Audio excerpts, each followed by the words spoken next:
बेटा तुम लोग थोड़ा जल्दी आया करो जो लेट आते हो। मेरे को स्टार्ट करने दिया करो ना 6:30 पे, है ना, 6:30 पे स्टार्ट करने दिया करो। चलो, आज और भी बहुत बच्चे हैं जो नहीं आए। ओके, दिख रहा है, स्क्रीन विजिबल है आप लोगों को? Yes ma'am. B02 आप लोगों का बैच है। एंड आज डेट बता दो जल्दी से मेरे को। 21 अप्रैल। 21 CS के versus Hyderabad. Okay okay okay, ठीक है। कल की क्लास तुमने मंजीत सर के साथ ले ली, क्वेश्चंस उन्होंने सर ने करवाए होंगे, थोड़ा सा और अच्छे से आया होगा तुम लोगों को चैप्टर, वो अच्छी बात है। ठीक है, दूसरी चीज जो हमने लास्ट लेक्चर में स्टडी किया था वो बेसिकली हमने कोलिगेटिव प्रॉपर्टीज जो है स्टार्ट कर दी थी। जल्दी से मुझे चैट बॉक्स में बताओ कोलिगेटिव प्रॉपर्टीज क्या थी, जल्दी से रिप्लाई कर दो। सिर्फ जो अमाउंट पे डिपेंड चैट बॉक्स में बोला है, ठीक है। सिर्फ जो मेन बात है उसकी वो आप चैट बॉक्स में लिखेंगे, ठीक है। कोलिगेटिव प्रॉपर्टीज क्या थी, इससे हम क्या निकाल सकते हैं, है ना। कोलिगेटिव प्रॉपर्टीज में very good. Nature of solute, nature of solute पे डिपेंड करता है या अमाउंट पे डिपेंड करता है? कौन बोल गया गलत? हाँ, ठीक है। कोलिगेटिव प्रॉपर्टीज क्या होती हैं जो बेसिकली किस पे डिपेंड करती है? अमाउंट पे डिपेंड करती है, कंसंट्रेशन पे डिपेंड करती है, आपने सोल्यूट कितना लिया है, ठीक है, उस पे डिपेंड करती है। कौन है कैसा है उससे मतलब नहीं है। उससे और क्या निकाल सकते थे हम? क्या निकालते हैं? Very good. कोलिगेटिव प्रॉपर्टी से हम क्या फाइंड आउट करते हैं? मोलर मास निकाल सकते हैं, ठीक है। अगर हमें किसी सैंपल का मोलर मास निकालना है तो कोलिगेटिव प्रॉपर्टीज को यूज करके हम उसका मोलर मास फाइंड आउट कर सकते हैं। और क्या चीज है, कौन से सॉल्यूशंस पे एप्लीकेबल है ये भी बता दो मुझे। कौन से सॉल्यूशन पे एप्लीकेबल है? डाइल्यूट या कंसंट्रेटेड? हाँ, बाइनरी की तो ठीक है। And what about dilute and concentrated solution? कौन सा? Very good. कंसंट्रेटेड नहीं, डाइल्यूट सॉल्यूशन के लिए पढ़ते हैं हम, ठीक है। हम थोड़ा ये मेक श्योर करते हैं कि जो हमारा सॉल्यूशन हो वो कैसा हो, जल्दी बोलो। डाइल्यूट सॉल्यूशन हो। कैसा हो? डाइल्यूट सॉल्यूशन हो, ठीक है। तो कोलिगेटिव प्रॉपर्टी की बात हमने कहाँ से शुरू की थी? हमने शुरू की थी कि अगर मैं सॉल्वेंट में नॉन वोलेटाइल सोल्यूट डाल दूं तो उससे मेरा क्या होगा? वेपर प्रेशर कम हो जाएगा, है ना। तो हम ये देखना चाहते हैं कि अगर मैं सोल्यूट की अमाउंट को बढ़ा दूं या घटा दूं तो इससे मेरा जो ये डिफरेंट कोलिगेटिव प्रॉपर्टीज है उनपे क्या इफेक्ट पड़ेगा, ठीक है। ऑलरेडी हमने कौन कौन सी दो प्रॉपर्टी स्टडी कर ली थी? RLVP which is your relative lowering of vapour pressure, एक तो ये पढ़ लिया था। क्या आया था इसका जो फॉर्मूला था क्या था? P0 minus PS। PS किसका? सॉल्यूशन का वेपर प्रेशर है, मोल फ्रैक्शन ऑफ सोल्यूट। इसको आप क्या लिखते थे? NBY NAB लिख रहे थे, जिसमें आप बेसिकली मान के चलते हो कि आपका सॉल्यूशन में सॉल्वेंट ज्यादा है ना। और इसको क्या लिख सकते थे आप? WB/MB। और क्या लिख सकते थे? डाइल्यूट सॉल्यूशन WA/MA, है ना। याद आ रहा है? B किसके लिए यूज करती है मैम? सोल्यूट के लिए यूज करती है। A किसके लिए यूज करती है? सॉल्वेंट के लिए यूज करती है। ये अपने दोनों के बीच अंडरस्टैंडिंग रहनी चाहिए कि मैं जो B है वो सोल्यूट के लिए यूज करती हूँ एंड A जो है सॉल्वेंट के लिए यूज करती हूँ, ठीक है। WB क्या है? सोल्यूट का गिवन मास है। जैसे मान लो सुक्रोज यूज कर रहे हो, यूरिया यूज कर रहे हो, ग्लूकोज यूज कर रहे हो। MB उसका मोलर मास हो जाएगा सोल्यूट का। WA सॉल्वेंट का मास, MA क्या हो जाएगा? मोलर मास ऑफ सॉल्वेंट, ठीक है। और क्या किया था हमने? और हमने किया था एलिवेशन इन बॉइलिंग पॉइंट। क्या पढ़ लिया था? Elevation in boiling point. Very good, बहुत बढ़िया। क्या था वो? Delta B is equal delta T KBM। What is molality? Molality क्या था? Number of mole of solute था, right, divide by mass of solvent in 1 kg, है ना।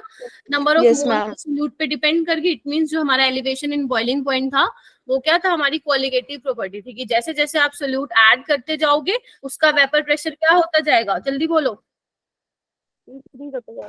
इंक्रीज होगा। उसको उसका एटमॉस्फेरिक प्रेशर तक लेके जाने के लिए क्या करोगे? गुड इवनिंग बेटा, जल्दी आया करो, निकम बहुत लेट है। अच्छा, स्कूल से आए हो, है ना। ठीक है, तो वेपर प्रेशर क्या हो जाएगा, कम नहीं हो जाएगा। तो अब मुझे उसके एटमॉस्फेरिक प्रेशर तक लेके जाने के लिए तभी तो बॉईल करेगा, और ज्यादा हीट करना पड़ेगा, यानी कि जो सॉल्यूशन के केस में बॉइलिंग पॉइंट है वो क्या हो जाएगा, बढ़ जाएगा। ठीक है, ओके, सब चीजें हमने कर ली थी। आई होप कि क्वेश्चंस भी आपने लगा लिए होंगे। आज जो हमारी लास्ट 2 कोलिगेटिव प्रॉपर्टीज बची है, first is depression in freezing point and second one is osmotic pressure. ठीक है, ये हम करेंगे। इसके बाद आपका एक और टॉपिक बच जाएगा, क्या नाम है उस टॉपिक का, abnormal molar mass. Yes ma'am, went of factor. हाँ, जिसमें बेसिकली हम वांट ऑफ फैक्टर की बात करते हैं। करवाने को मैं आज भी करवा सकती थी, ये 10-10 मिनट में 2 खत्म करा दी थी, बट मेरे को वो चीज करनी नहीं है। तो मैं आप लोगों की कल जो है एक्स्ट्रा क्लास कंडक्ट करूंगी 1 घंटे की, बस चलेगा? 1 घंटा दे सकते हो मुझे? आराम से मैम। हाँ, मुझे आप लोगों को क्वेश्चंस कराने, और विदाउट क्वेश्चंस मेरे को फिर मजा नहीं आता है फिजिकल के चैप्टर कराने में, जब तक मैं क्वेश्चंस ना करा दूं। थ्योरी तो ठीक है, वो सही है, लेकिन पेपर में न्यूमेरिकल पूछे जाएंगे। दूसरी चीज जो मुझे आप लोगों को बतानी थी, आपके जो पेपर में है 15 क्वेश्चंस आएंगे पर सब्जेक्ट, 15 आपका फिजिक्स, 15 केमिस्ट्री एंड बायोलॉजी। ठीक है, और जो क्वेश्चंस आएंगे वो आप लोगों को पता ही चल जाएगा। अगर आपने अच्छा पढ़ा हुआ है तो सारे ठीक भी कर दोगे, अगर कम पढ़ा हुआ है तो थोड़े कुछ गलत कर दोगे। ठीक है, ट्राई करना अच्छे से करने की, और ध्यान रखना नेगेटिव मार्किंग जरूर होगी। वैसे आप लोगों को पता है, बताने की जरूरत है नहीं, आप लोग 11th में दे के आए हैं पेपर। ठीक है, तो जो आता हो वही अटेम्प्ट करना है। ऐसे अपने जो जिसपे बिल्कुल ऐसा हो ना, ये तो नहीं आ रहा है मेरे को समझ में, तो छोड़ देना उसको। अभी से अपनी ये वाली हैबिट बना के चलोगे ना, एंड में परेशानी नहीं होगी नीट में फिर। क्लियर है? अभी मैम 180 मार्क्स का पेपर है।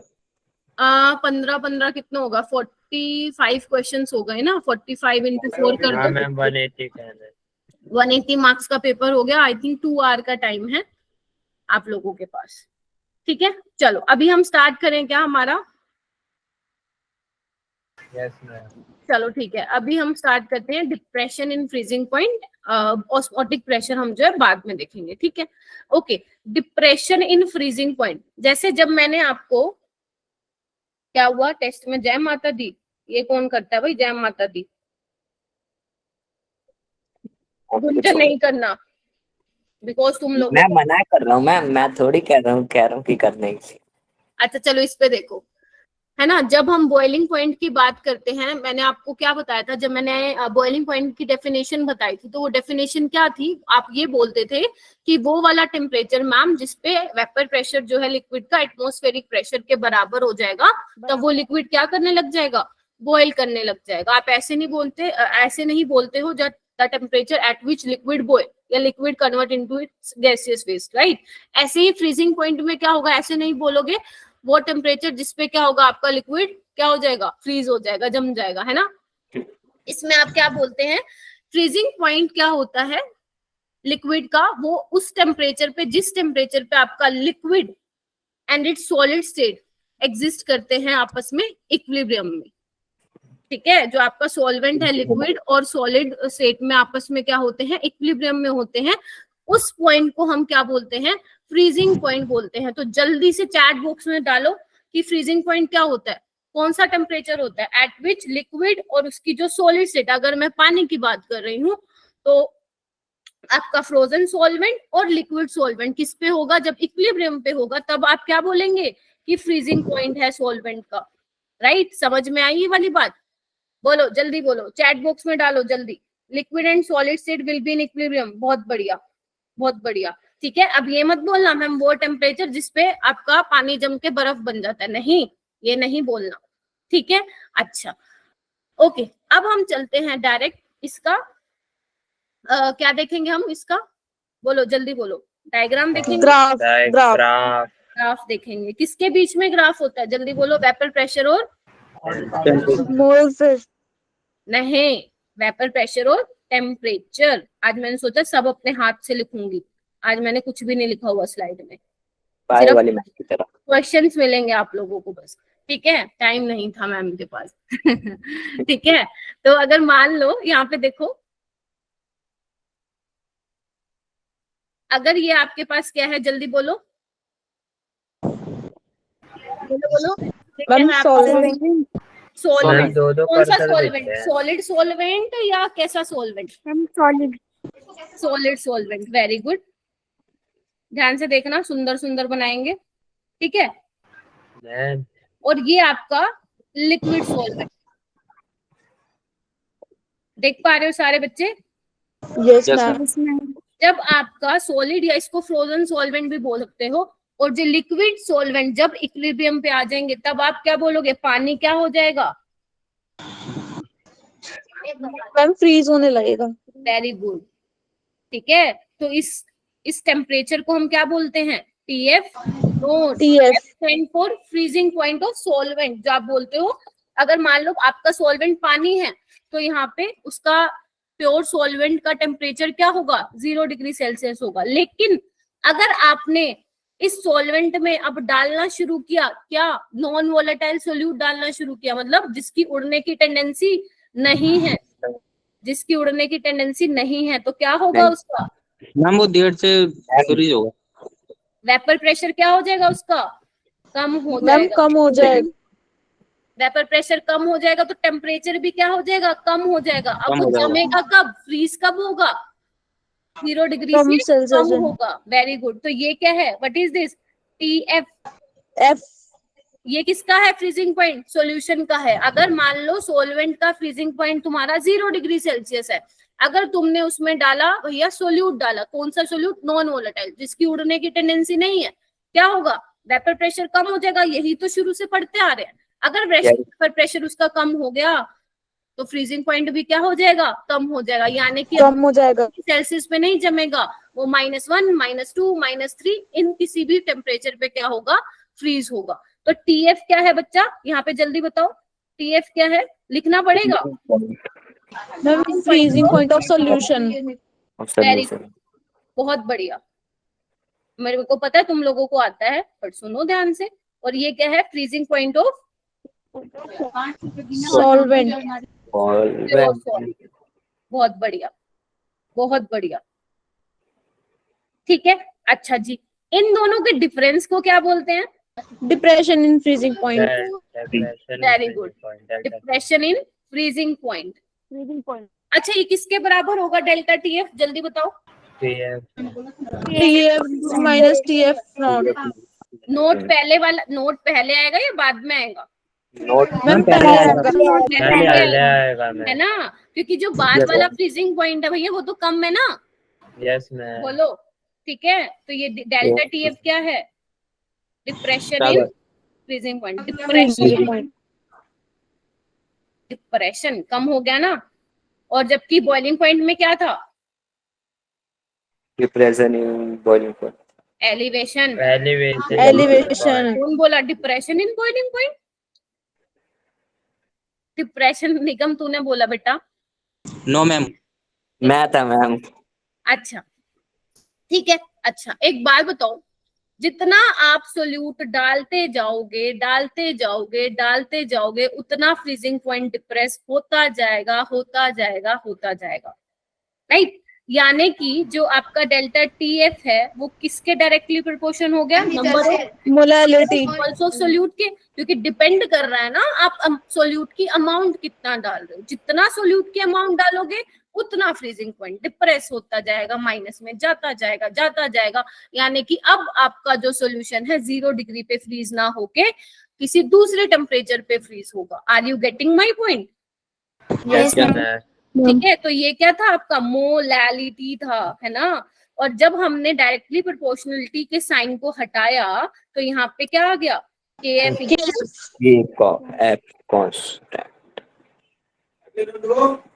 इंटू M आ गया, ठीक है। मैम ये स्लाइड का आप डेली गड़बड़ कर देते हो।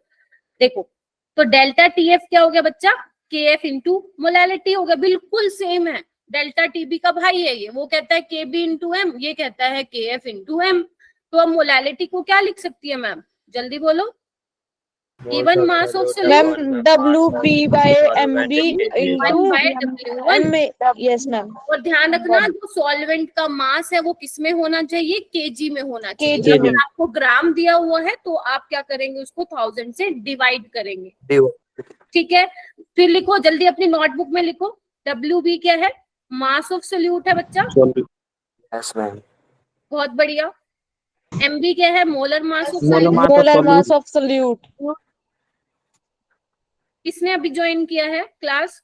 अजय यादव। बेटा अजय लास्ट क्लास में नहीं थे ना, यस है मैम। ना? क्यों? मास ऑफ, मैम ले लिया मैम क्लास वो वाली। So, नहीं मेरी क्लास में नहीं थे ना तुम। Mass of solvent in KG. Okay, KF क्या है मैम? KF को क्या बोलोगे? Microscopic constant. Molar depression constant. और क्या बोल सकते हो इसको? Cryoscopic constant. Cryoscopic constant. बहुत बढ़िया, बहुत बढ़िया। और ध्यान रखना डेल्टा TF क्या है तुम्हारा? TF नॉट माइनस TF है। TF नॉट माइनस TF है। KF की यूनिट बताओ जल्दी निकाल के। KF की यूनिट बताओ। मैम केल्विन मोल इनवर्स और KG inverse. Kelvin, KG inverse, mole inverse. किस पे डिपेंड करती है? Depend on number of moles. Solvent. Nature. KF किस पे डिपेंड करता है? सॉल्वेंट के नेचर पे। Yes ma'am. सॉल्वेंट चेंज करोगे, पानी के लिए कितना होता है? अराउंड होता है 1.86। 1.86 होता है। मान लो अगर आपको सॉल्वेंट दिया हो लेकिन उसका KF आपको नहीं बताया गया है, तो आप अपने आप कंसीडर करेंगे कि वो सॉल्वेंट क्या रहा होगा? पानी रहा होगा। सॉल्वेंट का ध्यान रखना है। एक बार नीट में क्वेश्चन आ गया था, उसमें उसने KF की वैल्यू नहीं दी थी, तो आप लोगों को पता होना चाहिए कि KF क्या है। वाटर के लिए 1.86 केल्विन केजी पर मोल होता है। ठीक है, तो जैसे जैसे आप सॉल्वेंट चेंज करना चाह रहे हो उसके अकॉर्डिंग आपकी जो KF की वैल्यू है वो भी क्या होगी बच्चा? चेंज होती जाएगी। समझ में आई ये वाली बात? Yes ma'am. अभी तो मस्त एग्जाम्पल करेंगे इसका। ठीक है, पहले मैं तुमसे पूछूंगी फिर मैं देखती हूँ तुम्हें आता है या नहीं। अच्छा, मान लो वाला किसका लेक्चर देख के आए? मेरा देख के आई क्या?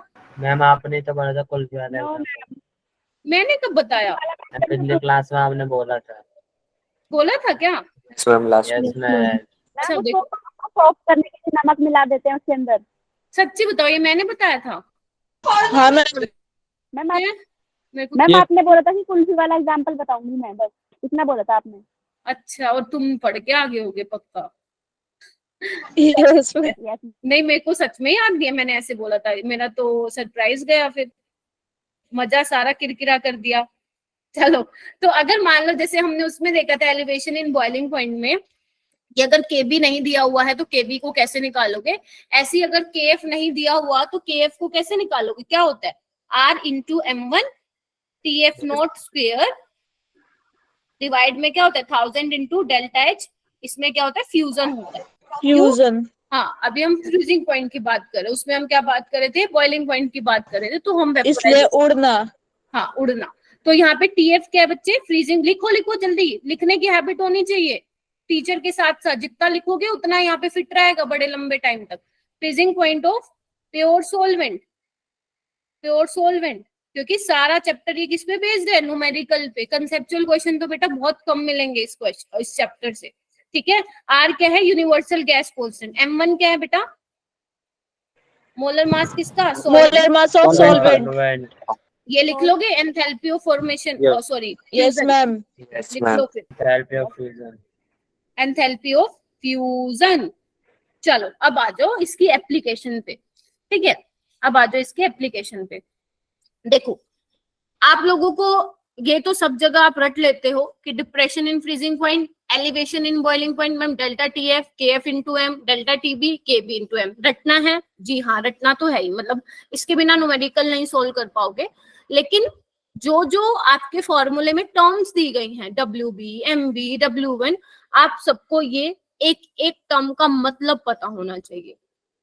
ठीक है, अगर आप इसका फॉर्मूला शीट बनाते भी हैं, अगर आप इसका फॉर्मूला शीट बनाते, मैं आपको इसका एग्जाम डोज भी दूंगी, ठीक है, बनाकर, वो आपके लिए हेल्पफुल रहेगा लास्ट टाइम रिवीजन के लिए। ठीक है, तो अगर आप मान लो फॉर्मूला शीट बना भी रहे हैं फिजिक्स और केमिस्ट्री का, तो ध्यान रखना जो आप फॉर्मूला लिख रहे हैं उस फॉर्मूले में क्या क्या यूज हो रहा है, उसका मतलब क्या क्या है, ये आपको पता होना चाहिए। नहीं तो फॉर्मूला रटने से कोई फायदा ही नहीं। समझे? अच्छा, दूसरी बात ये है, अब आते हैं इसकी एप्लीकेशन पे। डेली लाइफ में आपने सबने देखा होगा, है ना, टीवी में भी देखा होगा, ठीक है, या कहीं पे वैसे भी आपने देखा होगा, किसी मूवी वगैरह में देखा होगा, जो आपकी ठंडी ठंडी कंट्रीज होती है ना, जो आपकी ठंडी कंट्रीज होती है, वहां पे क्या होता है, बहुत स्नोफॉल होता है, बर्फ जम जाती है रोड्स पे, ठीक है। और एक कार्टून नेटवर्क, मैम नमक मैम वहाँ पे नमक बिछा डालते हैं, देते हैं। पानी हाँ, नमक डाल के हटाया जाता है। तुम भी पढ़ा मैम दो, उसका फ्रीजिंग पॉइंट कम हो जाएगा। अभी से ही टीचर बन जाओ तुम लोग, ठीक है। चलो सुन लो, मैं बोल लूं फिर मेरा क्या काम रह जाएगा। चलो ठीक है, सुनो सुनो, अरे कोई बात नहीं, अच्छा लगता है, तुम लोगों को पता है, ये चीजें पता होनी चाहिए, ठीक है। तो आप देखते हो कि उसमें क्या है, नमक बहुत ज्यादा डाल देते हैं उस पे, है ना। उससे क्या होता है, नमक क्या है, नॉन वोलेटाइल सोल्यूट है, नॉन वोलेटाइल सोल्यूट है, ठीक है।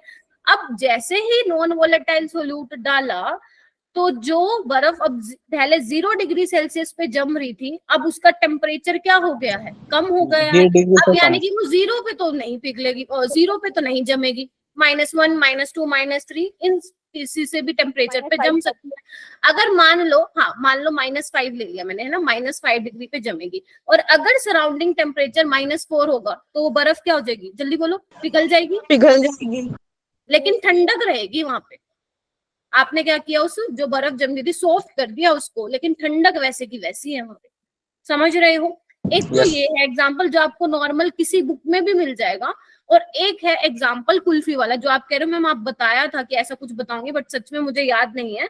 कुल्फी तो भैया सबने खाई है ना। वो अपने जो पूरा कंटेनर लाता है, उसमें बर्फ होती है, उसमें वो कुल्फी की स्टिक्स होती है ना, आपको ऐसे निकाल के यस देते मैम, वो निकाल है ना। अच्छा, जब वो आप लेते हो उससे, तो आपको थोड़ा सा वो नमकीन सा लगता होगा, है ना, ऐसा थोड़ा थोड़ा यस नमक। Ma'am, yes ma'am. तो इट डजंट मीन कि वो कुल्फी में नमक डाल रहा है, ध्यान से सुनना, इट डजंट मीन कि वो कुल्फी में नमक डाल रहा है, वो नमक डाल कहाँ रहा है, वहां वो उस बर्फ में नमक डाल रहा है, ठीक है। वो तो कुछ ना कुछ हाथ वाथ लगते हैं, तो थोड़ा सा हमें ऐसा नमकीन सा लगता है, ठीक है, इस वजह से। लेकिन वो नमक कहाँ डाल रहा है भाई, उसको कुल्फी में डालने की जरूरत नहीं है, वो नमक डालो इस बर्फ में, ठीक है। जैसे कि अभी एक स्टूडेंट ने बोला मैम आइस को सॉफ्ट करने के लिए, क्योंकि आइस जो है बहुत हार्ड हो चुकी है, वो जो कुल्फी के वो स्टिक्स है उसके अंदर फंस चुके हैं, वो निकालेगा ना, निकल ही गया उसका हाथ, गया उसका हाथ, कुल्फी तो मैम वही रह जाएगी। है ना, वो चला जाएगा, ठीक है, ठीक है। तो वो क्या करता है, भर भर के नमक भी डालता होगा, आपने अपने देखा भी होगा डेली यूज में, जब हम छोटे थे ना ये चीज देखते थे, लेकिन तब पता नहीं था, है ना। तो वो नमक डालने से कर क्या रहा है, नमक डालने से वो उस बर्फ को सॉफ्ट कर रहा है, क्योंकि अब उसका टेम्परेचर जो है वो कम हो चुका है, मतलब ठंडक तो रहेगी, क्योंकि उसको ठंडक तो चाहिए, ठंडी ठंडी कुल्फी में तो मजा आता है। लेकिन उसने क्या किया, टेम्परेचर कम करने से जो आसपास का सराउंडिंग का टेम्परेचर और ज्यादा है, तो क्या हो जाएगा, वो बर्फ, जल्दी बोलो, सॉफ्ट हो जाएगी, इससे वो आराम से मजे से आप लोगों को कुल्फी निकाल के देता है, और आप बहुत मजे से खाते हो। अच्छा, ये तो थी एप्लीकेशन, आई होप कि ये सबको पता होगी, नहीं पता था। हाँ बच्चा बोलो। अंकल से कुल्फी वाले अंकल से पूछा था कि अंकल आप उसके अंदर नमक क्यों मिलाते हो, तो कह रहे बेटा सब लोग मिलाते हैं, तो इसलिए मैं भी मिला देता हूँ। हाँ देखो, अभी मैं आप लोगों को ऑस्मोसिस पढ़ाऊंगी ना, मैं कम से कम आपको 10 एग्जांपल देने वाली हूँ डेली लाइफ से, जो हमारे बड़े हैं, है ना, उनको पता सब कुछ है, ये डालना है, वो डालना है, ये करना है, वो करना मैम है, क्यों करना ये नहीं पता। हाँ क्यों करना ये नहीं पता। ये किसको पता होगा, ये साइंटिस्ट को पता होगा, या जो साइंस के बच्चे हैं उनको पता होगा, है ना, हमें पता होगा, आप लोगों को पता होगा, ठीक है। तो एक क्वेश्चन था मेरे से, एक स्टूडेंट ने ये पूछा था, एक बार हो गया 2 साल पहले, एक स्टूडेंट ने पूछा था कि मैम आप चीनी क्यों नहीं डाल देते, जो वो कुल्फी का ठेले वाला है, वो नमक डाल रहा है ना बर्फ में, है ना, वो उसने मेरे से ये पूछा था उस बच्चे ने कि मैम आप चीनी क्यों नहीं डालते, नमक क्यों डाल रहे हो, पॉइंट है ना। मैम चीनी भी तो ठंडा कर देता। हाँ वही सेम, वो मुझसे पूछ रहा है चीनी भी तो, एक सेकंड, चीनी क्या है, नॉन वोलेटाइल सोल्यूट है, राइट, तो ठंडा तो वो भी करना चाहिए, और आपकी कुल्फी जो है ऐसा मीठी मीठी भी रहेगी, तो क्या क्या चक्कर है। आंसर आने शुरू हो गए हैं चैट बॉक्स में, बताना अगर किसी को पता है तो। क्वेश्चन बहुत अच्छा था, हाँ कुंजन ने बहुत अच्छा आंसर दिया, सच में शुगर बहुत, चीनी बड़ी महंगी है, नमक बड़ा सस्ता है, एक तो वो, अगर आप ये वाला क्वेश्चन ठेले वाले से पूछोगे तो वो यही बोलेगा कि भैया नमक क्या है, सस्ता है, चीनी है महंगी, तो मैं तो नमक डालूंगा। लेकिन अगर साइंस वाले, ठेले वाला है। ठीक है, जो अगर आप साइंस के स्टूडेंट से पूछोगे तो वो क्या बोलेगा, आप लोगों को पता है कि जो आपका नमक होता है उसका मास कितना होता है, 18 ग्राम। और जब अगर मैं उसका मान लो चीनी का ले लूं, तो चीनी का सपोज सुक्रोज ले लिया तो क्या होगा, उसका कितना होता है, अराउंड 342। ठीक है, तो आप देख रहे हो क्या है वो, नमक हल्का है उससे। नमक हल्का है। ठीक है, या इससे भी इसका आंसर कहाँ पे आने वाला है, कोलिगेटिव प्रॉपर्टी से। कोलिगेटिव प्रॉपर्टी आप लोग क्या बोलते हो मैम, डिपेंड करता है अमाउंट ऑफ सोल्यूट। हाँ, नंबर ऑफ पार्टिकल पे डिपेंड करता है। अभी तो मैंने आपको एबनॉर्मल मोलर मास नहीं पढ़ाया है, मोन्टो फैक्टर नहीं बताया है। जब वो पढ़ाऊंगी तो मैं आपको क्या बताऊंगी कि जो नमक है वो भैया किस में टूटता है, दो पार्टिकल में टूटता है, Na+ और Cl-। जितना ज्यादा आपके क्या होगा, अमाउंट ऑफ सोल्यूट होगा, नमक है ना, उतना ज्यादा क्या होगा, क्वालिटेटिव प्रॉपर्टी की वैल्यू होगी, यानी कि उतना ही ज्यादा फ्रीजिंग पॉइंट क्या होगा, डिप्रेस होगा। जबकि चीनी क्या है, नहीं टूटती, नॉन इलेक्ट्रोलाइट है। समझ रहे हो, बोलो हाँ या ना। Yes ma'am. उसको नमक बहुत कम लेना पड़ेगा वो काम करवाने के लिए, और चीनी बहुत ज्यादा लेनी पड़ेगी, और चीनी महंगी भी है, तो भैया वो क्यों ले, नमक से ही काम चलाएगा। बोलो कैसा था ये वाला क्वेश्चन। Yes ma'am. मैम अच्छा था। इसको लिख लो, इसको लिख लो, इसको लिख लो। मुझे भी बहुत अच्छा लगा था जब ये किसी स्टूडेंट ने पूछा था। ठीक है, तो ये तो हो गया मैम हमारा फ्रीजिंग पॉइंट। लेकिन मैम बिना क्वेश्चन के मजा नहीं आएगा, आप क्वेश्चन करवाओ। चलो लो, तुम्हारे लिए क्वेश्चन भी रेडी है, ध्यान से पढ़ना इस क्वेश्चन को। What should be the freezing point of aqueous solution containing 17 gram of ethyl alcohol in 1000 gram of water। अब ध्यान रखना, इसको ये मत समझना, अभी वैसे मैंने हालांकि वॉन्टो फैक्टर बताया नहीं है, तो ये ध्यान रखना, अगर अल्कोहल मिल जाता है तुम लोगों को कहीं पे, तो वो क्या होता है, नॉन डिसोसिएटेड होता है, नॉन डिसोसिएटेड होता है। ठीक है, इसका आप आयोटा 2 नहीं लेंगे, वो मैं कल वाली एक्स्ट्रा क्लास में बताऊंगी, जो मैं कल लूंगी। तो इसको आप नॉन डिसोसिएट मान के सॉल्व करेंगे। जल्दी से फॉर्मूला लगाओ।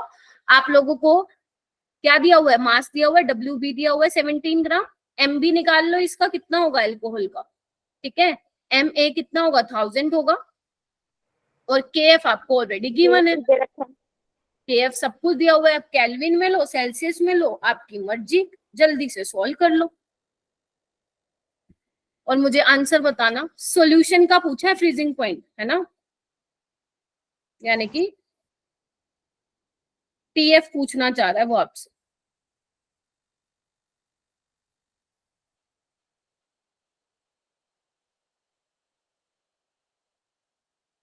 आज मेरे को लग रहा है बच्चे ईद मनाने गए हैं, ऐसा ही ना। मैम ईद कल है। पर वैसे छुट्टी आज है, कुछ लोग आज भी मना रहे हैं। अर्चना आ गई आज। 3 बच्चे तो नहीं आए हैं। 18 मैम आज चांद रात भी है। क्या हुआ बेटा? आज मैम चांद रात है। अच्छा अच्छा अच्छा अच्छा अच्छा।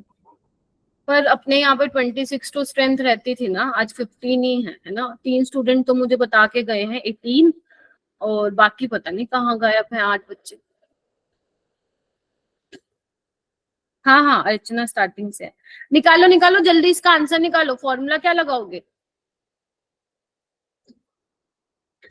Delta TF is equal to, KF की वैल्यू है WB बाय MB 1/W1। जल्दी निकालो बच्चा।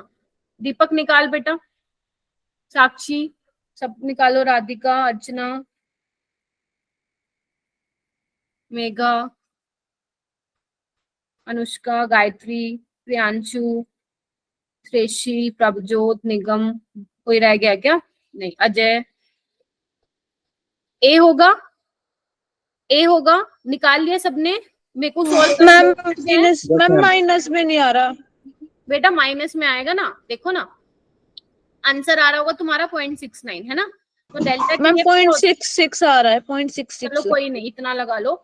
TF minus TF note minus TF होता है, राइट। डेल्टा TF आया, ये TF नोट कितना, 0 माइनस TF, लो आ गया माइनस में। सॉल्यूशन का निकाला ना बच्चे, Yes. सॉल्यूशन का हमेशा किस में आएगा, माइनस में ही तो आएगा, माइनस में।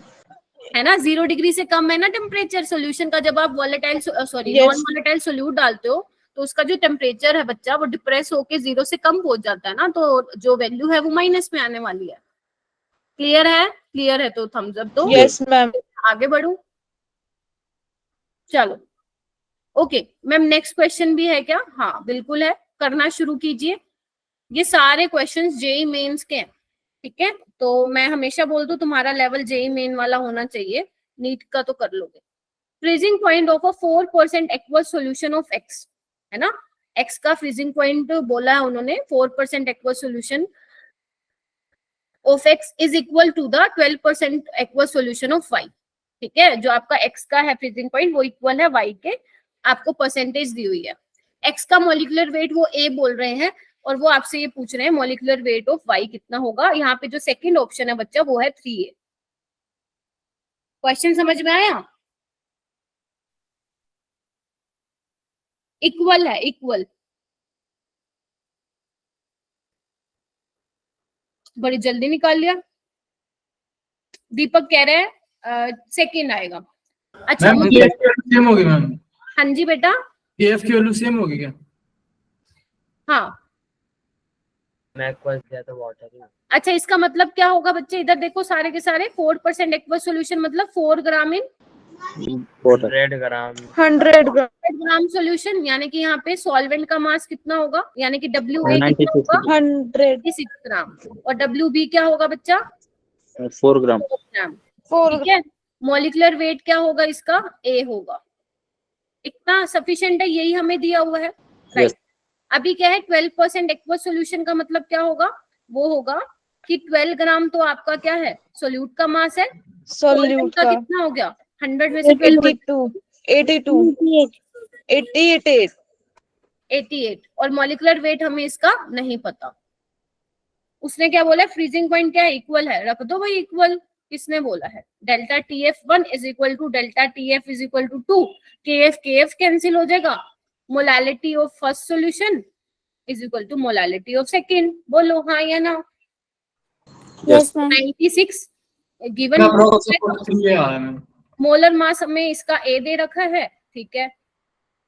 एक सेकेंड सो सॉरी, ठीक है। सोल्यूट का मास है 4 ग्राम, इसका हमें A दिया हुआ है 1/96, और इसमें क्या है बच्चा 12 ग्राम, इसका मॉलिक्यूलर वेट हमें पता नहीं है, और 1/88 कितना आ गया, 3 आ गया सबका।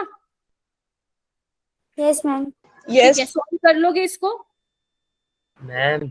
हाँ मैम आपकी स्क्रीन पे बहुत सारे कर्सर आ रहे हैं साहब। क्या हो गया बेटा, स्क्रीन पे क्या हो गया? मैम बहुत सारे कर्सर आ रहे हैं एक साथ। अच्छा कहाँ आ रहे हैं?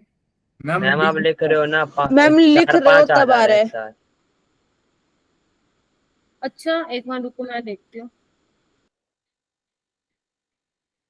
अच्छा हाँ, तो वो तो दिक्कत दे रहा होगा ना तुम लोगों को। रुको मैं करती हूँ, एक मिनट को सेटिंग में चेंज करती हूँ।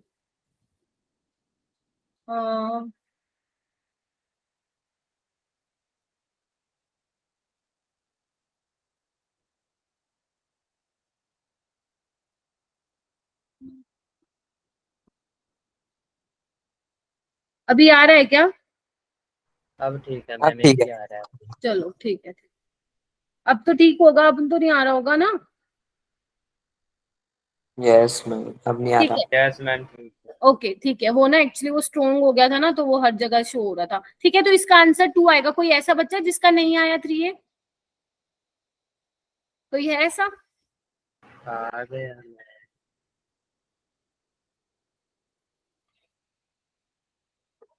ठीक है चलो, ओके। तो ये आपका होमवर्क रहने वाला है, देख पा रहे हो आप कितने क्वेश्चन है? 4 क्वेश्चन ये हैं और 3 क्वेश्चन ये हैं, ठीक है? तो ये रहेगा। अच्छा एक और क्वेश्चन था बच्चे जो कराना रह गया, लिखो यहाँ पे। मैं आप लोगों को वो क्वेश्चन बोल रही हूँ, लिखेंगे, लिखो। एलिवेशन इन बॉइलिंग पॉइंट, लिख लो आप। Elevation in boiling point for 1 molar solution for 1 molar solution, लिख रहे हो सभी के सभी, yes ma'am. Of glucose, Yes. Very good, of glucose is 2 kelvin, यानी कि डेल्टा टी भी दिया हुआ है ग्लूकोज के लिए कितना, 2 केल्विन। मैं सिर्फ मेन चीज लिख रही हूँ, राइट। फिर लिखा हुआ है the depression in freezing point, the depression in freezing point of 2 molar solution Ma'am, depression in freezing point. लिखो ना, depression in freezing point of 2 molar solution of the same solvent is 2 Kelvin. 2 information मिल गई आप लोगों को। आपको क्या बताना है, रिलेशन बिटवीन, अच्छा क्वेश्चन है ये बहुत, KB एंड KF, समझ रहे हो, आपको रिलेशन बताना है KB एंड KF, ठीक है। क्या क्या गिवन है, क्वेश्चन रिपीट कर दो। ओके, मैं फिर से रिपीट कर रही हूँ। Elevation in the boiling point for 1 molar solution of glucose is 2 kelvin, right. The depression in freezing point of 2 molar solution of glucose in the same solvent is 2 kelvin, relation between KB and KF, ठीक है। तो हम बताओ कैसे करेंगे, 2 KF is equal to KB, देखते हैं बच्चा। यहाँ से क्या करेंगे मैम हम, ये इन दोनों को इंफॉर्मेशन है, डिवाइड कर सकते हैं ना। देखो जो हमारे पास कोर्स इंफॉर्मेशन, उससे हम KB की वैल्यू निकाल सकते हैं, जल्दी बोलो। Yes ma'am. KB क्या आ जाएगा, 2 आ जाएगा, यस मैम। यस ठीक मैम। है। Delta TB by molality 1 molal है, ठीक है मैम। अब क्या हो गया, नेक्स्ट से हम क्या निकाल सकते हैं मैम, KF निकाल सकते हैं। तो KF क्या हो जाएगा, 1 हो जाएगा, बोलो। यस। तो अगर मैं KF को 2 से मल्टीप्लाई कर दूंगी तो मेरे पास क्या आ जाएगा, KB आ जाएगा, जल्दी बोलो। Yes ma'am. यानी कि Yes, इसका आंसर क्या हो गया, 2 KF, 2KF equal to KB। यही बोला था दीपक तुमने। मैम यही आ यस रहा है। मैम। हाँ, KF is equal to KB by 2 बोल दो, 2 KF is equal to KB बोल दो, जो तुम्हारा मन करे वो बोलो। कैसा क्वेश्चन है, हलवा क्वेश्चन था जो जेई मेन में आया था, बोलो हाँ या ना। Yes ma'am. Yes, ma'am. ठीक है, ओके। तो ये आप लोगों के क्वेश्चंस रहेंगे, 7 क्वेश्चंस हैं, ये बहुत अच्छे क्वेश्चंस हैं। टेस्ट को अटेम्प्ट करने से पहले ये वाले क्वेश्चंस प्लीज अटेम्प्ट कर लेना, ठीक है। ये 7 क्वेश्चन है, ओके। अभी हम क्या पढ़ने वाले हैं, जल्दी बोलो। Osmosis, Osmosis. Osmotic pressure. नहीं, किशमिश, ऑस्मोसिस, किशमिश, ओके। किशमिश, हाँ सब कुछ पढ़ाऊंगी बेटा, अचार भी पढ़ाऊंगी, है ना, अचार भी मैम पढ़ाऊंगी, अंडे का भी जादू दिखाना अंडे फिर आप। अंडे भी पढ़ाएंगे, है ना, अंडे के बारे में बताऊंगी। और हाँ, और क्या था, बहुत सारी चीजें सबके बारे में बताऊंगी। गरारे की भी इम्पोर्टेंस बताऊंगी कि नमक से गरारे क्यों करते हैं, है ना। हमारी मम्मी दादी जो हमारी जो अचार की बरनी होती है, या हमारे जो जैम होते हैं जो उसमें प्रिजर्वेटिव्स कौन है, Yes, ma'am. शुगर और जो सोल्ट होते हैं, ये प्रिजर्वेटिव्स मिला होते के हैं क्यों जैम और रखते हैं पिकल्स में, वो क्यों डालते हैं, है ना। आपको जो हमारे फ्लावर हैं वो जो सूख जाते हैं उनको हम फ्रेश वाटर में क्यों रखते हैं। तो बहुत सारी चीजें हैं जो आज हमने डिस्कस करनी है, मजे से डिस्कस करेंगे, है ना, हंसते हुए डिस्कस करेंगे। लेकिन जो थ्योरी वाला पार्ट है, जो ऐसा फालतू का है, वो हमें पढ़ना पड़ेगा पहले, राइट। चलो, मैम मंजीत सर ने अंडे का जादू दिखाया था, कहा था ये सिर्फ साइंस वाले ही कर सकते हैं। बोतल वाला दिखाया होगा उन्होंने, वो बोतल के अंदर हाँ नहीं। मैम। हाँ ठीक है, हाँ हाँ हाँ, ठीक है, और ठीक है, स्पेस का अंडा सबसे बड़ा होता है। चलो ठीक है, हाँ ठीक है। कुछ सर के पास बायो भी थी, तो सर को थोड़ा सा ज्यादा चीजों के बारे में, क्योंकि इसमें थोड़ा सा होता है ना, वो आरबीसीज वगैरह ये सब देखते हो, प्लाज्मोलिसिस वगैरह। मैम को तो, मेरे को तो बायो का आइडिया है नहीं ना, मैं बायो बैकग्राउंड से नहीं हूँ। सर को अच्छा खासा आइडिया पता है मुझे, ठीक है। चलो ठीक है, आ जाओ इधर, आ जाओ, अब तुम इधर देखो, ठीक है। अब यहाँ पे मेरे को ऑस्मोसिस के बारे में बताने से पहले ये एक बार डायग्राम देख लो। क्या दिख रहा है आपको डायग्राम में, ये दिख रहा है मैम SPM दिख रहा है।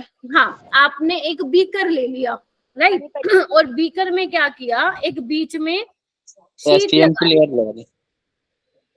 शीट लगा दी, जिसको आप क्या बोलते हो, SPM बोलते हो। Ma'am what is SPM, semi permeable membrane. अब आपको पता है वो किस किस से बनी होती है, नेचुरली किससे बनी होती है, वो पिग्स ब्लैडर, है ना। और वैसे आप सेलोफेन की भी ले सकते हो, है ना। सेल्यूलोज की लेयर की हाँ, भी मैंने सेलोफेन सुनी हो गया, सेल्यूलोज हो गया, पोटेशियम फेरोसाइनाइड हो गया, आयरन कोबाल्ट, इन सब की जो है आर्टिफिशियल जो है मेम्ब्रेन मिल जाती है।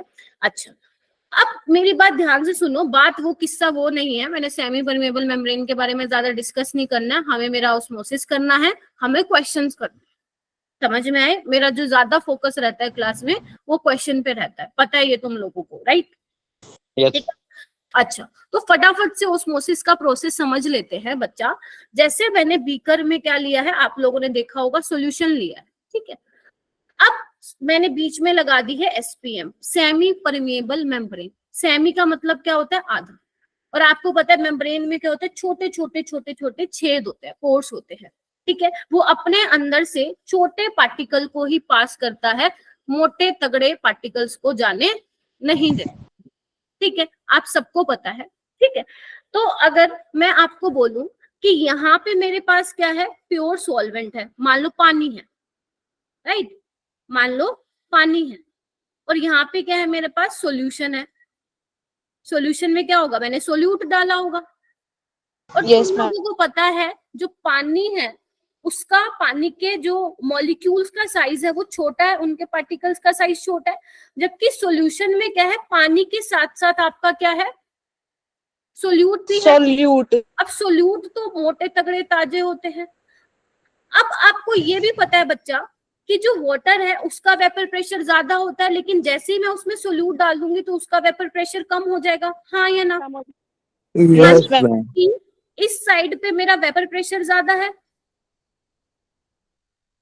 क्या यस मैम। करेंगे, वाटर के मॉलिक्यूल्स क्या करेंगे, झमाझम प्रेशर लगाएंगे, ठीक है। और जैसे ही प्रेशर इनको मिलेगा, जैसे ही पानी की साइड पे प्रेशर मिलेगा, तो वो क्या करेगा, पानी को धक्का मारेगा, पुश करेगा, दूसरी साइड भेजेगा, बोलो हाँ या ना? जबकि यहाँ पे Yes, क्या है, ma'am. वेपर प्रेशर कम है। ये रीजन ये होता है, ये तो हम बड़ी जल्दी रखते हैं, भैया पानी के मॉलिक्यूल्स हैं, जाएगा जाएगा जाएगा। क्यों जा रहा है? क्योंकि भैया पानी का वेपर प्रेशर ज्यादा है, झमाझम वो प्रेशर लगा रहा है, तो जिस साइड प्रेशर लगाएगा उसी साइड से तो सिरकेगा पानी, खिसकेगा, यस मैम। ठीक है। तो इसलिए हम क्या बोलते हैं, ओस्मोसिस क्या है, स्पॉन्टेनियस फ्लो है, अपने आप हो रहा है। साफ पानी गंदे पानी में बदल रहा है, लिखो चैट बॉक्स में, ओस्मोसिस में क्या होता है, साफ पानी गंदे पानी में बदल जाता है। तो osmosis is what ma'am, spontaneous flow of किसका, सोलवेंट मॉलिक्यूल्स का, कहां से, from less concentrated solution to more concentrated solution. बोल सकती हूँ ये मैं, लेकिन अब क्योंकि मैंने एक जगह सॉल्वेंट लिया है, एक जगह सॉल्यूशन लिया है, तो मैं इसको देख के क्या बोलूंगी, इसकी डेफिनेशन कि मूवमेंट कहां से हो रही है, from the solvent molecules to solution side. लेकिन अगर मान लो मैं बीकर में एक डालती हूँ लेस कंसंट्रेटेड सॉल्यूशन, एक लेती हूँ मोर कंसंट्रेटेड सॉल्यूशन, तो मेरा नेट मूवमेंट कहां से कहां होगा, less concentrated solution to more concentrated solution.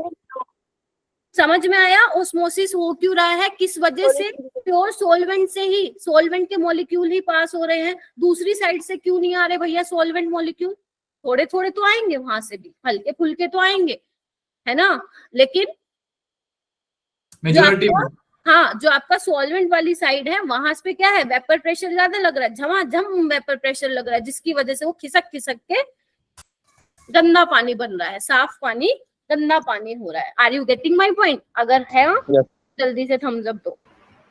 Yes, low to high concentration solution की बात करूंगी तो low concentration of solution to high concentration of solution. Solvent के टर्म्स में बात करूंगी तो जहां पे सॉल्वेंट की कंसंट्रेशन ज्यादा होगी to low concentration of solvent. बहुत बच्चे गलती कर देते हैं इस चीज में, लेकिन आप लोगों को मैम सॉल्वेंट में हाई टू लो होगा। हाँ, सॉल्वेंट की अगर कंसंट्रेशन जहां ज्यादा होगी वहीं से तो जाएंगे भैया, लेकिन अगर मैं बात करूं सॉल्यूशन की तो फिर वर्ड्स जो हैं वो चेंज करने पड़ेंगे आप लोगों को, है ना? बोलो हाँ या ना? Yes ma'am. चलो जल्दी से लिखो, नेक्स्ट लिखो डेफिनेशन, कोई पूछेगा नहीं बट बोर्ड्स के लिए ठीक है, आ जाता है कई बार 1-2 नंबर में। नेट स्पॉन्टेनियस फ्लो ऑफ, किसका फ्लो बच्चा जल्दी बोलो, सॉल्वेंट मॉलिक्यूल्स का, solvent molecules from low concentration of solution to High concentration. very good, to higher concentration of solution. अब मैम दूसरे वाले में तो दिख रहा है ये तो जाए जा रहा है, ये तो जाए जा रहा है, ये तो पानी यहाँ पे खत्म हो जाएगा, बोलो Yes, ma'am. है ना मैम? आप तो किसकाए जा रहे हो उसको, पानी को, साफ पानी गंदे पानी में बदले जा रहे हैं, ये क्या खत्म हो जाएगा क्या पानी? नहीं, जब इन दोनों का प्रेशर सेम हो जाएगा तब भैया रुक जाएगा। इक्विलिब्रियम जब जो हाँ इक्विलिब्रियम में हो Equilibrium जाएगा में तो वो जो है सॉल्वेंट का वो क्या हो जाएगा, रुक जाएगा, है ना? क्योंकि जो ये है, जो ये लेयर बढ़ती जा रही है, मोटी होती जा रही है, ये भी क्या लगाएगा, प्रेशर लगाएगा। और जैसे ही दोनों सेम हो जाएगा, इस प्रेशर को क्या बोलते हो आप लोग? हाइड्रोस्टेटिक प्रेशर बोलते हो, या आप इसको ऑस्मोटिक प्रेशर भी बोलते हो। कि मिनिमम एक्सेस प्रेशर कितना लगाया जाए कि जो सॉल्वेंट मॉलिक्यूल उसकी तरफ जाए जा रहे हैं उनका फ्लो क्या हो जाए, रुक जाए। ठीक है, जब दोनों का प्रेशर सेम हो जाएगा, दोनों इक्विलिब्रियम पे आ जाएंगे, तो क्या होगा, फ्लो जो है सॉल्वेंट मॉलिक्यूल का सॉल्यूशन की साइड पे रुक जाएगा। पल्ले बड़ी बात। चलो Yes, ma'am. अगर पल्ले पड़ी तो बस खाते हैं, फिर किशमिश खाते हैं, गरारे करते हैं और अचार का देखते हैं। सबसे पहले मैं यहाँ पे एग्जांपल लूंगी आप लोगों का किशमिश का, जिसको आप रेजिन भी बोलते हो, राइट?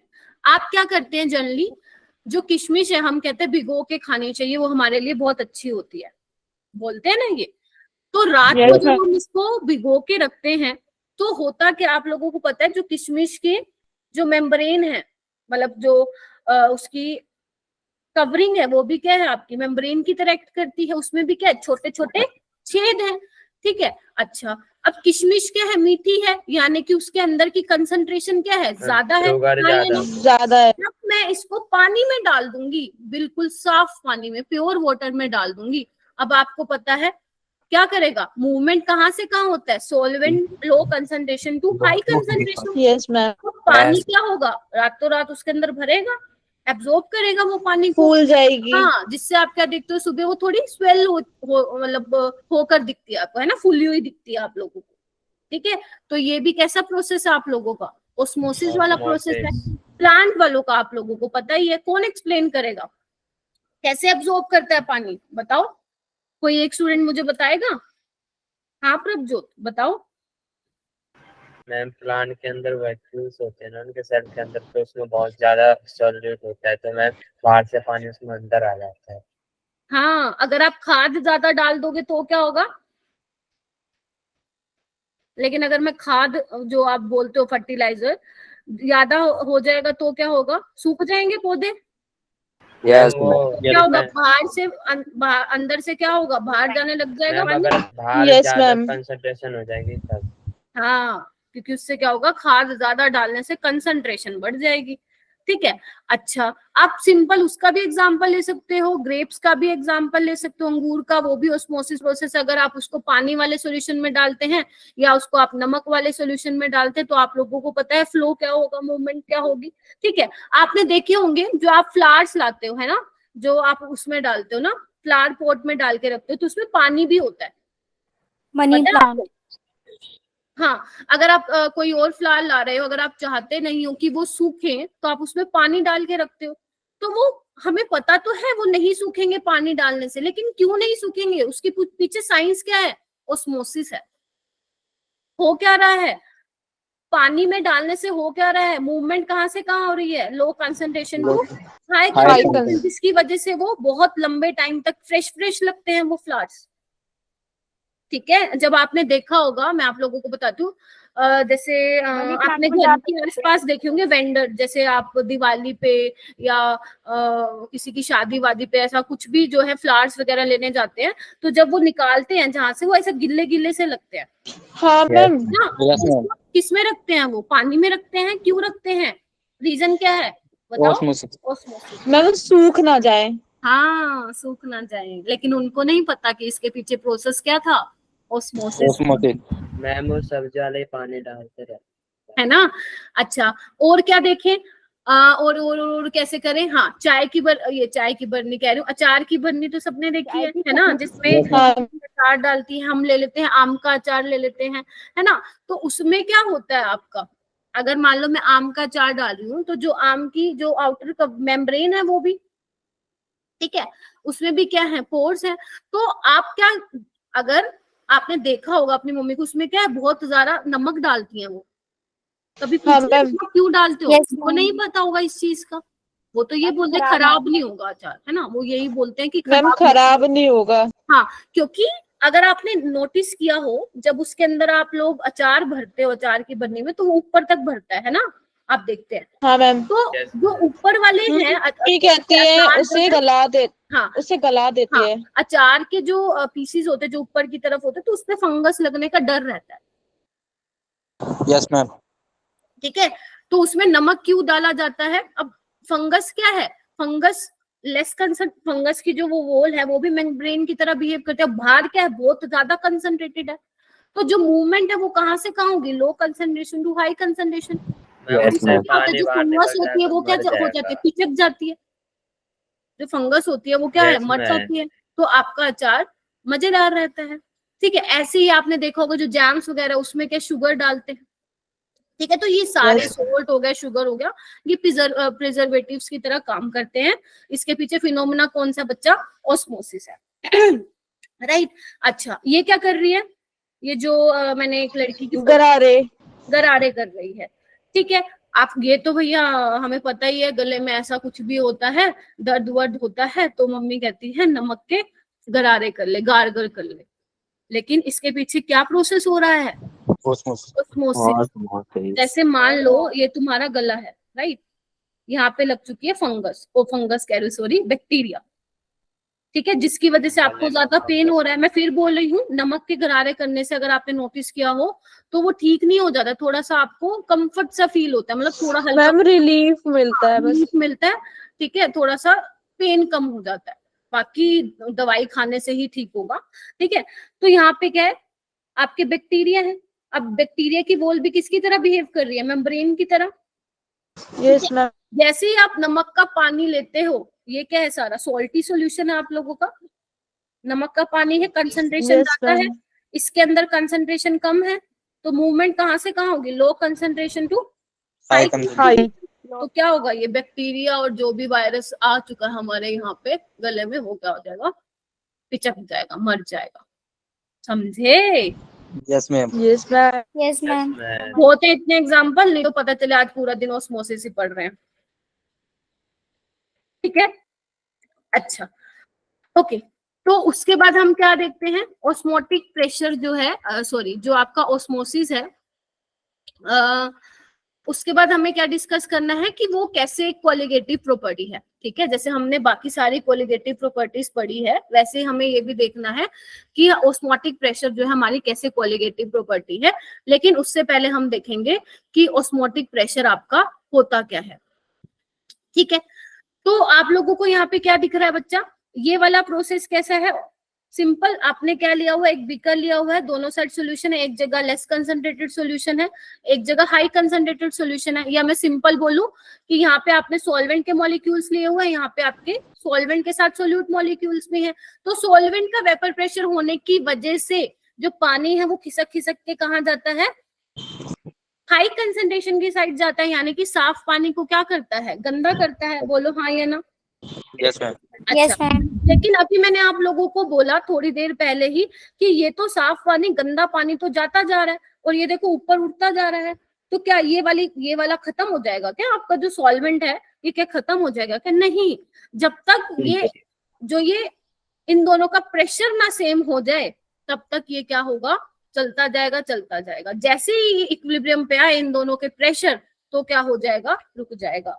और इस प्रेशर को आप हाइड्रोस्टेटिक प्रेशर बोल दो या क्या बोल दो, ऑस्मोटिक प्रेशर बोल दो। तो ऑस्मोटिक प्रेशर क्या है कि अगर मैं एक्सेस मिनिमम, हल्का, ज्यादा नहीं, अगर थोड़ा सा मिनिमम मैं प्रेशर लगा दूं, ठीक है, जिसकी वजह से क्या होगा, जो आपका सॉल्वेंट मॉलिक्यूल जो है सॉल्यूशन की साइड भाग रहा है, उससे क्या हो जाएगा, वो रुक जाएगा। इसी को हम क्या बोलते हैं, ऑस्मोटिक प्रेशर बोलते हैं। Minimum pressure required to stop the flow of solvent molecule into the solution side। तो इसका फटाक से लिखो, definition, minimum excess pressure has to be applied, लिखो सारे बच्चे, ऑस्मोटिक प्रेशर लिखो,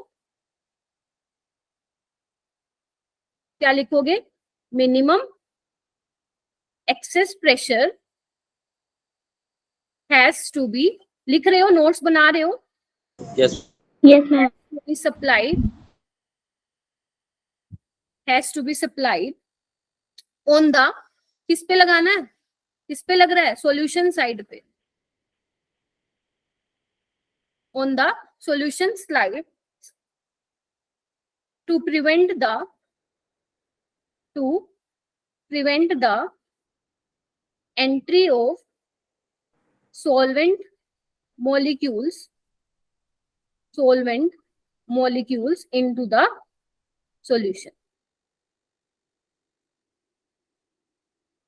ठीक है, बोलो, वेरी गुड, बहुत बढ़िया, शाबाश.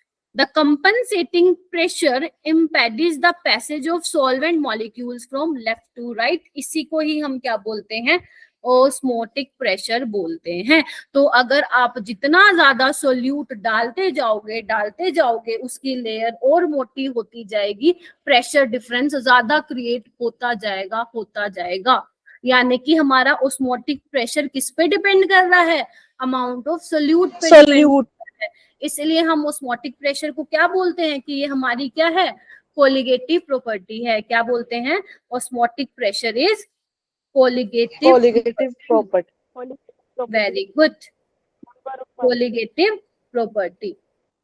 ठीक है, ओके. किससे डिनोट करते हैं इसको, पाई से. किस पे डिपेंड करता है मैम, ये कंसंट्रेशन पे तो डिपेंड करेगा ही करेगा. मोलारिटी जिसको आप बोलते हैं, यूनिवर्सल गैस कांस्टेंट टेम्परेचर पे भी करेगा. अब जैसे आप इस पर प्रोपोर्शनलिटी को हटाओगे तो ये क्या हो जाएगा, CRT. Yes ma'am. R is what, universal gas constant. T is temperature, ma'am. Kelvin में लेना है. ये मोलारिटी है, मोल पर लीटर में लेना है बच्चा. और ये क्या है, osmotic pressure, osmotic pressure. Atmosphere में लो.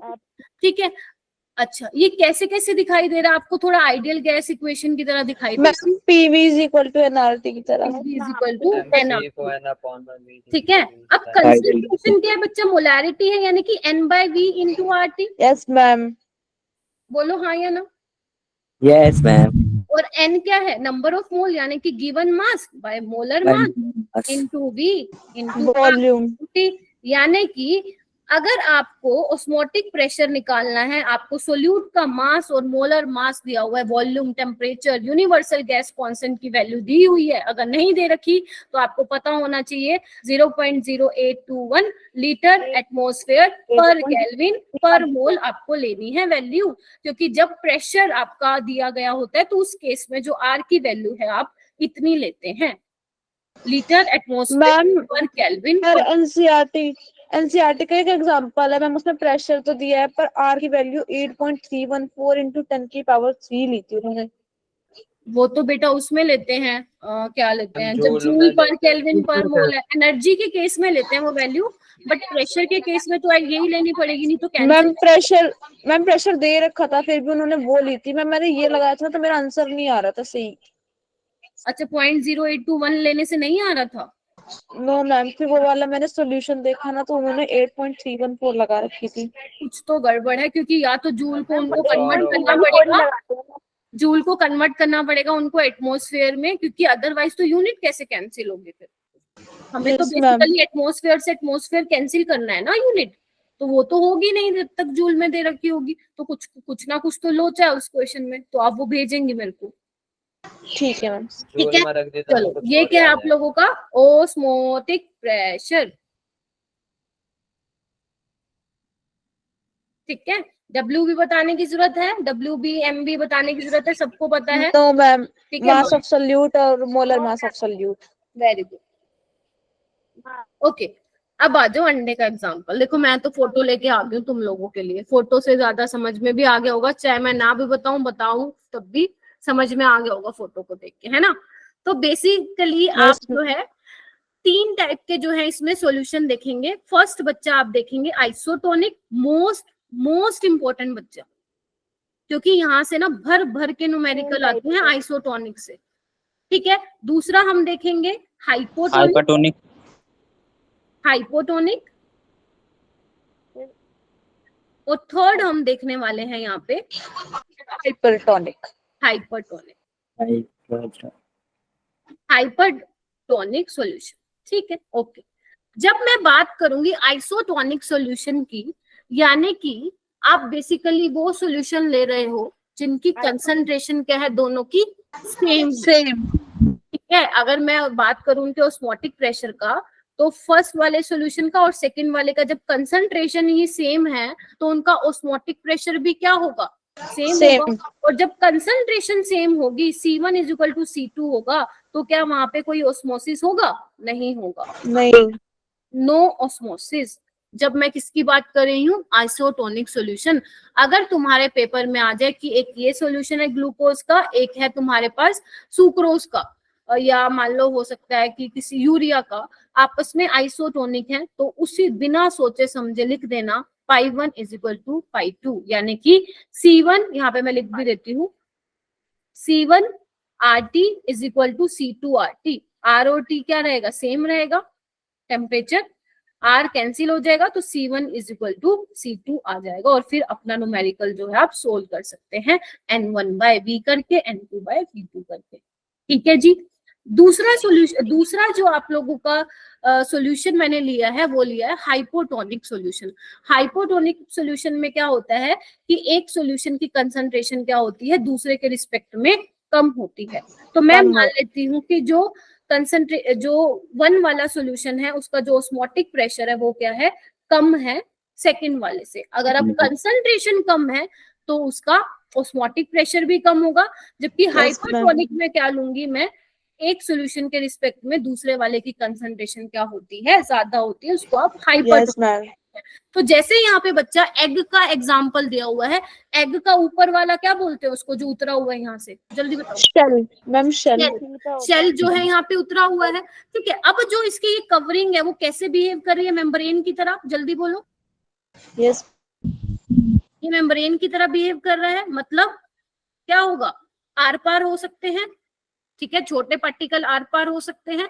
अब मैंने क्या किया, ये कैसा है, ये वाला एग जब मैंने उसको किसी में भी नहीं रखा था, बिफोर प्लेस इन एनीथिंग, अभी तक मैंने उसको कहीं नहीं रखा। ठीक है, लेकिन जैसे ही मैंने इस एग को हाइपोटोनिक सॉल्यूशन में रख दिया जिसकी कंसंट्रेशन क्या है, कम है, उस सॉल्यूशन की कंसंट्रेशन कम है, और जो एग में बहुत सारी चीजें तुम्हारी मिली हुई हैं उसके कंपैरिजन में कंसंट्रेशन कम है, तो ऑस्मोसिस क्या कहता है, कहां से molecule low to high, low to high, यानी कि बाहर से कहाँ जाएगा वो, अंदर की साइड, अंडे के अंदर, और ये क्या हो जाएगा भैया, स्वेल हो जाएगा। यानी कि अगर आप हाइपोटोनिक सॉल्यूशन में एग को रख रहे हो तो वो क्या हो जाएगा, फूल जाएगा, स्वेल हो जाएगा। डायग्राम से आई थिंक मस्त क्लियर समझ में आ रहा होगा, है ना? Yes ma'am. हाँ, ओके। लेकिन जब मैं इसको हाइपरटोनिक सॉल्यूशन में रखती हूँ, इट मींस अब वो जो सॉल्यूशन है उसकी कंसंट्रेशन क्या है, ज्यादा है, मतलब जो एग के अंदर है उसके कंपैरिजन में बाहर जो आपने सॉल्यूशन लिया है उसकी कंसंट्रेशन ज्यादा है। तो अब किस तरह से फ्लो होगा, लो टू हाई ही होगा, यानी मैम अंडा पिचक जाएगा, अंदर से बाहर होगा, तो ये क्या हो जाएगा, श्रिंक हो जाएगा। यस, ठीक है, आपने देखा होगा जो वो मैंगोज हैं, अभी मैं चाय उसका अचार की बनने का ले रही थी एग्जांपल। ठीक है, कि आप क्या बोलते हो, उसके अंदर बहुत सारा ढेर सारा नमक डालते हो, क्योंकि जो मैंगो की कवरिंग है वो भी किसकी तरह बिहेव करती है, मेम्ब्रेन की तरह। तो बाहर का जो सॉल्यूशन है वो क्या है, बहुत ज्यादा कंसंट्रेटेड है, तो मूवमेंट क्या होगी, अंदर से बाहर की तरफ होगी। तभी वो जो अचार है वो आप बोल रहे थे गलाने के लिए डालते हैं, है ना? yes, होती तो अच्छी खासी है, जैसे ही उसको उसका अचार बनाते हो तो पिचक सी जाती है ना, वो इसी वजह से पिचक जाती है, ऑस्मोसिस की वजह से। क्या ये तीनों क्लियर है, आइसोटोनिक, हाइपोटोनिक और हाइपरटोनिक? Yes ma'am. जल्दी से चैट बॉक्स में बोलो, हाइपरटोनिक में क्या हो जाता है, श्रिंक हो जाएगा, और हाइपोटोनिक सॉल्यूशन में अगर किसी चीज को डालोगे तो वो क्या हो जाएगा, फूल जाएगा। क्लियर है? श्रिंक स्वेल, श्रिंक स्वेल, ये क्या है, ये किसके एग्जाम्पल है, ये क्या दिख रही है आपको बायो वाले स्टूडेंट? जल्दी बोलो। आरबीसी रेटिनोसाइट। आरबीसी मेरे को ज्यादा समझा दोगे आप लोग, लेकिन इसके पीछे क्या केमिस्ट्री है मैं बहुत अच्छे से बता दूंगी आप लोगों को। तो यहाँ पे क्या है, जब आपने इनको क्या बोलूं, ब्लड सेल्स बोल दूं, Yes, ma'am. ठीक है, इनकी जो कवरिंग है ये भी कैसे बिहेव कर रही है, मेम्ब्रेन की तरह कर रही है। मेम्ब्रेन की तो अगर मैं इनको हाइपोटोनिक सॉल्यूशन में डाल दूंगी तो क्या होगा, मूवमेंट कैसे होगी? अब मैम solution swell हो की जाएंगे। concentration कम है, श्रिंक होंगी। ठीक है, तो अगर सॉल्यूशन की कंसंट्रेशन कम है तो क्या होगा, स्वेल हो जाएंगे, फूल के खत्म, प्लाज्मोलिसिस फट जाएगा। लेकिन अगर मैं हाइपरटोनिक में सॉल्यूशन में डालूंगी तब भी दिक्कत है, तो क्या हो जाएंगी, वो श्रिंक हो जाएंगी, सिकुड़ जाएंगी। सिकुड़ जाएंगी। और जब हाइपोटोनिक में जाएंगी तो फूल के फट जाएंगी। और जब मैं Yes, ma'am. आइसोटोनिक में जाऊंगी तो नो ऑस्मोसिस, नो चेंज ही नहीं होगा। ठीक है। जैसे हम इंजेक्शन लगवाते हैं, मान लो हमें इंट्रावेनस कुछ भी हुआ है। इंजेक्शन। हाँ, क्या बोलो दीपक बच्चा? मैम इंट्रावेनस इंजेक्शन हाँ बनते हैं। हाँ, ठीक है। जब आप अपने वेन्स में इंजेक्शन लगाते हैं तो जो हमारे जो ब्लड है उसमें जो कंसंट्रेशन होती है 0.9% NaCl की, मतलब एग्जैक्ट आपको 0.91%। 0.9%। तो जो वो इंजेक्शन में जो सोल्यूशन प्रिपेयर किया जाता है उसके हिसाब से ही किया जाता है। लेकिन अगर मान लो, वैसे नहीं होता, जस्ट मैं ऑस्मोसिस के प्रोसेस को समझाने के लिए बता रही हूँ। अगर जो आपने उस इंजेक्शन में सोल्यूशन ज्यादा कंसंट्रेटेड भर दिया और आपके अंदर वो चला गया, क्या हो जाएगा, ज्यादा कंसंट्रेटेड सोल्यूशन, प्लाज्मोलिसिस हो जाएगा, प्लाज्मोलिसिस हो यस जाएगा, मैम। श्रिंक हो जाएंगे। श्रिंक हो जाएंगे। और अगर प्योर पानी भर लिया इंजेक्शन में तो मैम अंदर चले जाएगा, क्या होगा फिर? मैम फट जाएगा वो। फट जाएंगे सर में। ठीक है, अब मतलब मैं ये बोल सकती हूँ कि मेरे बच्चों को ऑस्मोसिस पूरा अच्छे से समझ में आ गया है। ऑस्मोटिक प्रेशर क्या होता है वो आ गया समझ में। ऑस्मोटिक प्रेशर होता क्या है, ऑस्मोटिक प्रेशर कैसे कोलिगेटिव प्रॉपर्टी है, ठीक है। हाइपोटोनिक, आइसोटोनिक, उनके एप्लीकेशन हाइपोटोनिक सॉल्यूशन, ये क्या क्या होते हैं ये भी पता लग गया, ठीक है। और दूसरी बात, फॉर्मूला क्या है ऑस्मोटिक प्रेशर का, आपको ये भी पता होना चाहिए। दूसरा एक ना बहुत इंपॉर्टेंट न्यूमेरिकल आया हुआ जेईई मेन में, नीट में तो अभी तक पूछा नहीं हुआ। जैसे हमने, अगर आपको याद हो, मोलैरिटी ऑफ मिक्सचर की बात की थी, है ना। हाँ मैम। अगर मैं दो सॉल्यूशन को मिक्स करूं तो उस केस में जो फाइनल मिक्सचर की जो मोलैरिटी है, आप बोलते हैं M1V1 M2V2 अपॉन में V1। ऐसे ही अगर मान लो मैं दो सॉल्यूशन को मिक्स करती हूँ तो उसका ऑस्मोटिक प्रेशर होगा, वो क्या होगा, C1V1, बोलो। Ma'am C1V1 plus C2V2 upon में V1 प्लस V2। अगर ऑस्मोटिक प्रेशर दिया हुआ है तो डायरेक्ट लिखो π1V1 plus π2V2 divide by V1 plus V2। समझे कि नहीं समझे? Yes ma'am. ठीक है, तो ये आपका वैसे तो सर जेईई ने मेन, बताया था मैं। अच्छा बता दिया था उन्होंने, ठीक है। तो वैसे Yes, तो ये ma'am. जेईई मेन में आता है, नीट में नहीं आता, बट कर लो, क्या पता नीट वालों को भी कभी ऐसा वो आए सपना की देना है तो क्या पता दे दे, ठीक है। इसको थोड़ा और क्लियर लिख दूं क्या, कहीं कंफ्यूजन ना हो।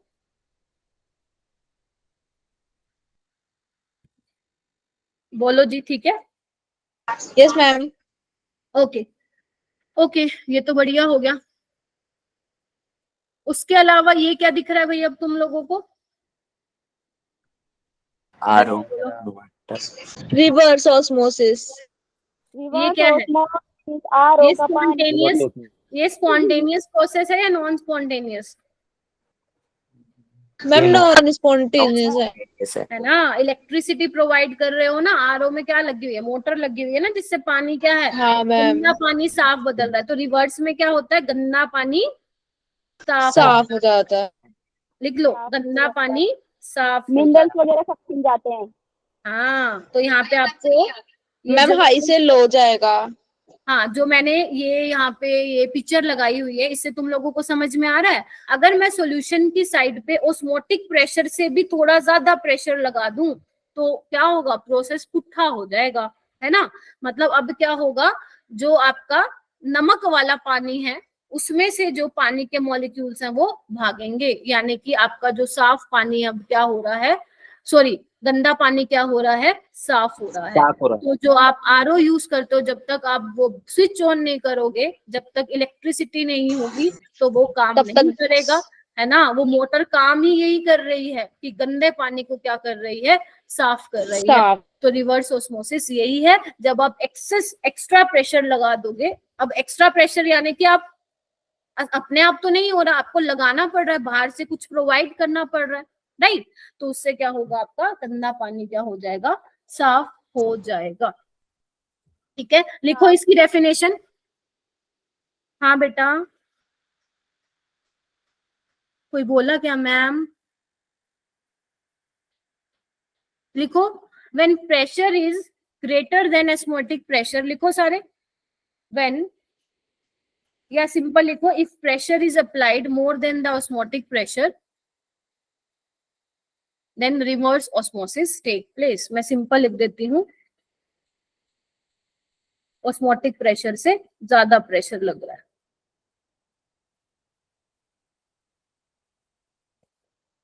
ठीक है, Yes. बढ़िया। Yes, ma'am.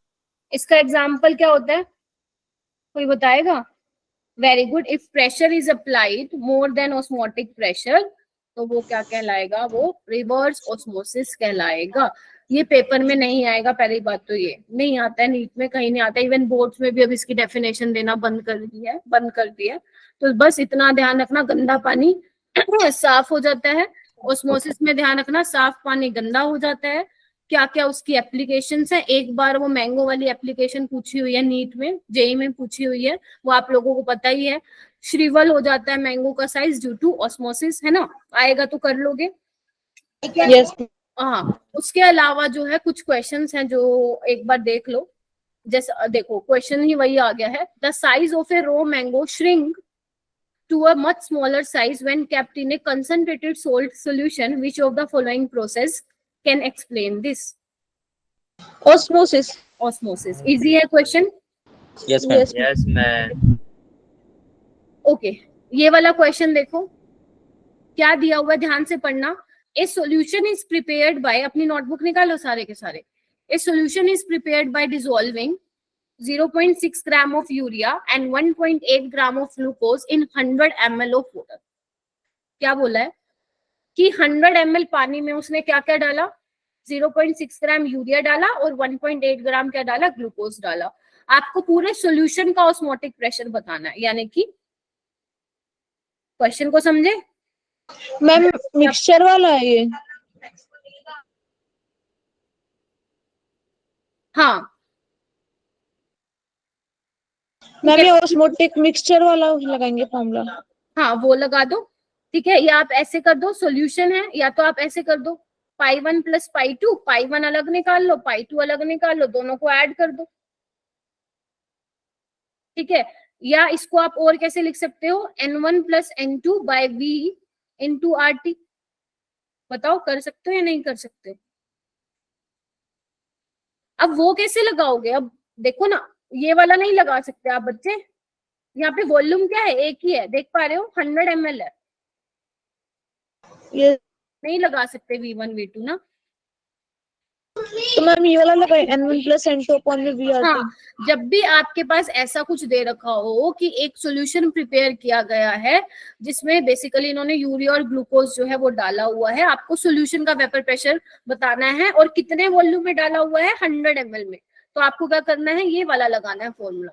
Pi of solution क्या होगा, π1 + π2, या तो आप पहले π1 निकाल लो या π2 निकाल लो। अगर किसी बच्चे को ये नहीं पता हो सकता है उस टाइम पे, तो वो पहले वो मैम π1 निकालेगा, इसका आंसर π2 निकालेगा, हाँ सी आएगा। ठीक है, तब भी आप आंसर यही निकालेंगे सी। लेकिन अगर आप डायरेक्ट निकाल रहे हैं, क्योंकि देखो ना, वॉल्यूम तो सेम है, आर सेम है, टेम्परेचर भी सेम है, सिर्फ क्या डिफरेंट हो रहे हैं, नंबर ऑफ मोल्स हो रहे हैं ना। बताओ, बोलो हाँ या ना। Yes ma'am. तो बस, तो फिर कर दो फिर add, n + n2 / v। n1 क्या होगा, 0.6 ग्राम गिवन मास बाय 60 यानी मोलर मास, और ग्लूकोज का क्या हो जाएगा, 1.8 / 80 180। वॉल्यूम आपको पता है, आर पता है, टी पता है, लगा दो। तो इसमें क्या आ जाएगा, 4.92 एटमॉस्फेयर। क्वेश्चन कैसा है, बढ़िया क्वेश्चन। ऐसा क्वेश्चन नीट में अभी तक नहीं आया, आने के चांसेस है। ठीक है, यस मैम। ओके ये वाला क्वेश्चन करो। देखो आ गया ना आइसोटोनिक वाला, ये बहुत इंपॉर्टेंट होता है ये वाला क्वेश्चन। देखो इसका आंसर भी वैसे मैंने लिखा हुआ है ए, लेकिन तुम करो। ए 5.25% solution of a substance is isotonic. ध्यान से सुन लो, पहले लिखो what is meaning of 5.25%। 5.25 gram of solute present in कितने वॉल्यूम में, 100 ml सोल्यूशन में, है ना, विथ 1.5% सोल्यूशन ऑफ यूरिया के साथ आइसोटोनिक है। सोलवेंट जो है उन्होंने सेम लिया है, राइट। डेंसिटी भी बोल रखी है, दोनों की इक्वल है, 1 ग्राम पर सेंटीमीटर क्यूब। क्या आप मोलर मास निकाल सकते हो सब्सटेंस का?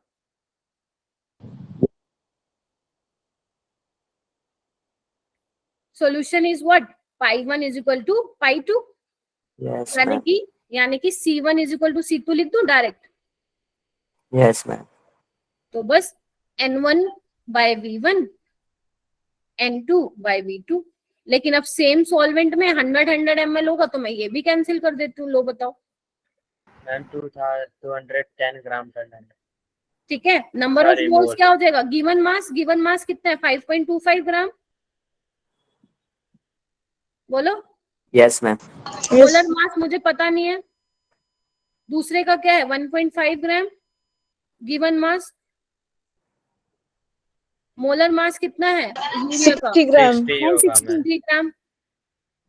ठीक है, वॉल्यूम में क्या ले रही हूँ, 100 ml ले रही हूँ। मैम 210 वॉल्यूम ग्राम तो कट पर ही मोल आ जाएगा रहा है। मैम। ऐसे ही किया बिल्कुल, यस मैम 210 आ रहा है। Very good. कुछ था इस क्वेश्चन में? No ma'am. मैम ऐसा PYQ भी है हाँ PYQ तो बतेरे मिलेंगे मैम, ठीक है। उसमें पर छोटी वैल्यू, एक 5 है, एक कुछ और है। ये क्योंकि जेई का है ना ये क्वेश्चन। ठीक है, जेई में थोड़ा कैलकुलेशन थोड़ा ऐसे करते हैं वो। हाँ जी बोलो। Yes ma'am. ये वाला क्वेश्चन कर लोगे? एक बार देख लो। If 250 centimetre cube of an aqueous solution containing 0.73 gram of a protein A, volume दिया हुआ है, ध्यान से देखना। अब देखो यहाँ पे वॉल्यूम चेंज हो रहा है ना। If 250 centimetre cube of an aqueous solution containing 0.73 gram of a protein A is isotonic with 1 litre. दूसरा सॉल्यूशन क्या है, 1 लीटर है और उसमें 1.65 ग्राम है प्रोटीन बी। टेम्परेचर जो है 298 केल्विन रहेगा। Ratio of molecular masses of A and B. Simple है क्वेश्चन। उसमें वॉल्यूम क्या था, सेम था, है ना, जबकि इसमें क्या है बताओ, वॉल्यूम डिफरेंट। अलग अलग।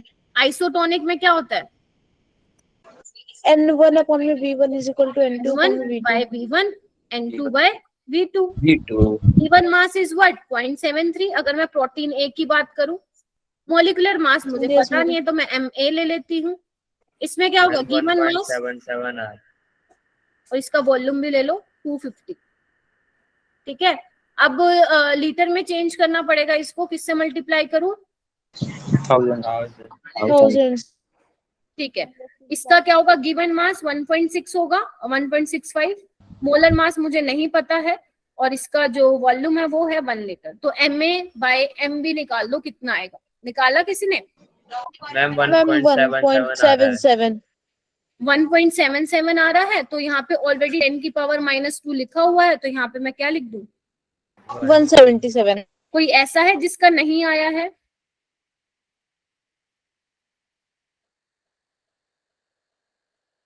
अर्पिता है क्या यहाँ पे? Shreshi, Gayatri, No. Manoj, Radhika, yes ma'am. जल्दी बताओ आया कि नहीं आया बच्चे? अनुष्का, श्रेषी, यस मैम आ गया। अजय जी, यस मैम आ गया। पक्का, प्रॉमिस? ओके। अब हमारा एक टॉपिक रह गया है और जो कि बहुत बहुत ज्यादा इम्पोर्टेंट है, भर भर के क्वेश्चन उस पे आते हैं। वो कौन सा है, Vento factor। Vento went factor. Of भैया। उसको एक मस्त मजे अंदाज से समझेंगे कल एंड उसके क्वेश्चंस भी लगाएंगे।